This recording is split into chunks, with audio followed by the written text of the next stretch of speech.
वालेकुम सर। वालेकुम। सर आपका नाम क्या है? महमूद अली ख़ान। सर मैं बैठ जाऊँ आपके पास? ये हमारे क्या नाम है, बड़े बुजुर्ग हैं। जी जी जी। सिविल जज रहा हूँ मैं, रिटायर्ड, और जुडिशरी से मेरा ताल्लुक महमूद अली ख़ान है। तो बताइए क्या। सर आजकल के जो हालात हैं ये किस तरह सुधरेंगे और किसकी वजह से हैं, और हम इस तरह क्यों बाकी मुल्कों से इतना पीछे हैं? जो हमने अपने फोर फादर से सुना हुआ है कि कितनी कुर्बानियों के बाद ये मुल्क जो है हमने हासिल किया। ठीक है, अभी नई जनरेशन है, सेकंड जनरेशन, थर्ड जनरेशन आ गई, उनको नहीं पता। ठीक है, लेकिन हमें जो बुज़ुर्गों से पता चला कि इस तरह तो लाखों कुर्बानियों के बाद, इसके बाद ये हुआ है कि ये तारीख़ अपनी जगह अटल हकीकत होती है, इसको आप ना डिनाई नहीं कर सकते, जुटला नहीं सकते। ठीक है, तो ये पॉलिटिकल लियाकत अली ख़ान के शहीद होने के बाद इतनी पॉलिटिकल डिसरप्शन शुरू हो गई थी कि 6 महीने एक साल बाद वज़ीर आज़म जो है चेंज होता था। पॉइंट समझ गए आप? हाँ जी, मैं समझ रहा हूँ। बहुत पॉलिटिकल वो यही था कि टर्न कोड्स, इधर पार्टी से उधर गए, टर्न कोड बन के उधर चले गए, उधर चले गए। ठीक है, तो आइन उस वक़्त था नहीं। ये चौधरी मोहम्मद अली, अल्लाह जनसीब करे उन्हें, मेरे वालिद के क्लास फेलो भी थे, he was prime minister of Pakistan in 56। उनकी पार्टी जो है वो मेजॉरिटी में आ गई। ठीक है, तो उनके जो कुलीग्स थे उन्होंने कहा कि इस तरह सर हम तो आइन के बग़ैर चल रहे हैं अब तक, ये 56 की बात है। ठीक है, तो मुल्क को तो आइन तो दे, नहीं तो ये तो जंगल का कानून है, कुछ भी नहीं इधर हमारे पास। तो उन्होंने कहा कि he was finance minister of Pakistan centre के, और उसके बाद उनकी पार्टी जब आई तो उन्होंने कहा जी हमने आपको वज़ीर आज़म बनाया। उन्होंने कहा देखो मेरा ये ईगो कोई किसी तरह का नहीं है, यानी लालच नहीं है मुझे किसी, मैं पाकिस्तान के लिए कुछ ऐसा काम करना चाहता हूँ जो हमेशा आइंदा नस्लों में या इमीडिएटली जिसकी पाकिस्तान को ज़रूरत है वो याद रखा जाए।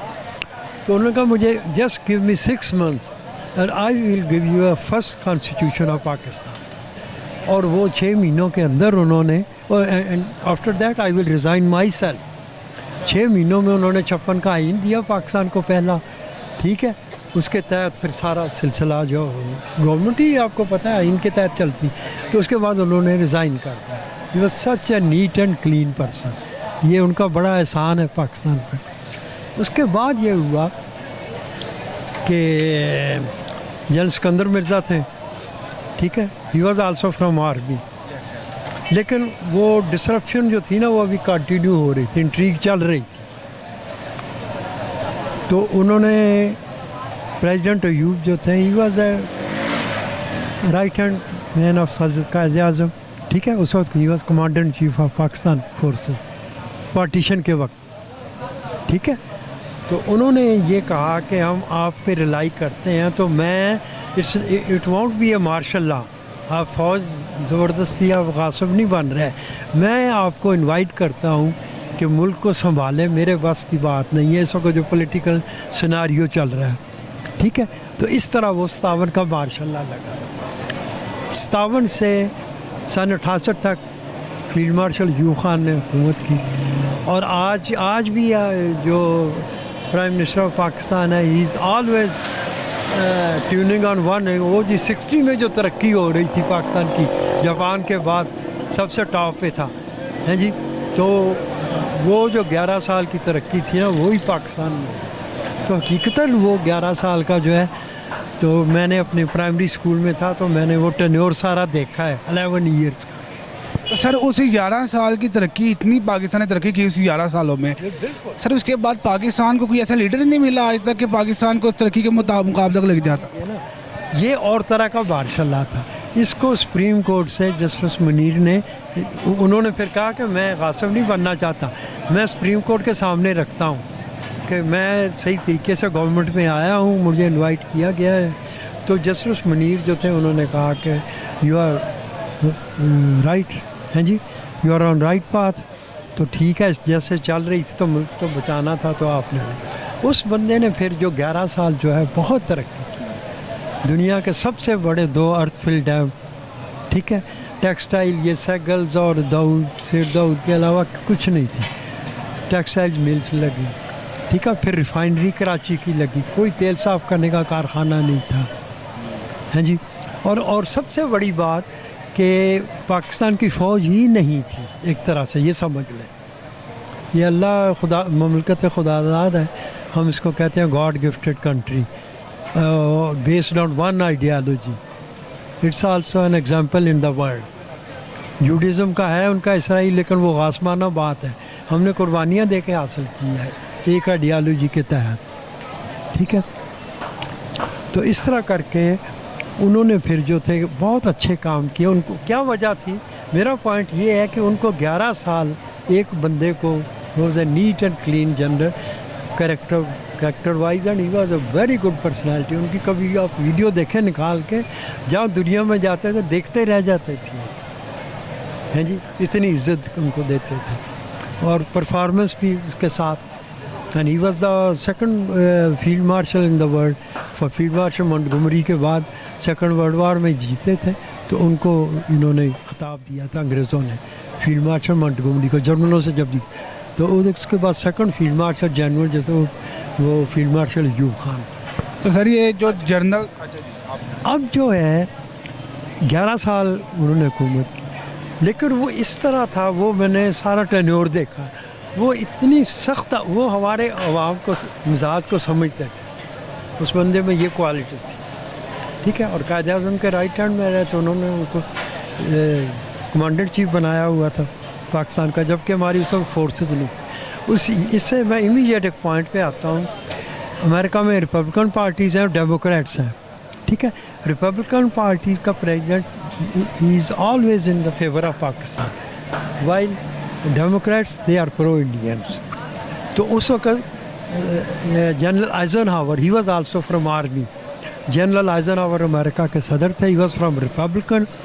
انہوں نے کہا کہ دیکھو ایک ہمارا دشمن ملک ہے، اس سے آزاد ہوئے اور وہ میں سروائیو ہوتے نہیں دیکھنا چاہتا، تو ہم نے فوج اپنی بنانی ہے، ٹھیک ہے.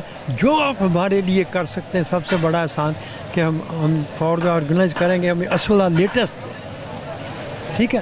اور اس وقت لیٹسٹ جو اسلحہ یہ سیبر تیار ہے، جس سے ہم نے 65 کی وار لڑی، اور ٹیرر تھے اس وقت کے F-16 ٹائپ اور اس طرح کے. تو وہ برت اور فوج ہماری اس وقت ساری، یہ سب سے بڑا ان کا کارنامہ ہے، اپارٹ فرام یہ انڈسٹری ڈیولپمنٹ، یہ باقی باتوں کا، ٹھیک ہے. اس وقت پاکستان کو لیٹسٹ اسلحہ ملا صدر آئزن ہاور کے ذریعے، اسی سے ہماری جو ہے نا فوج بنی آگے.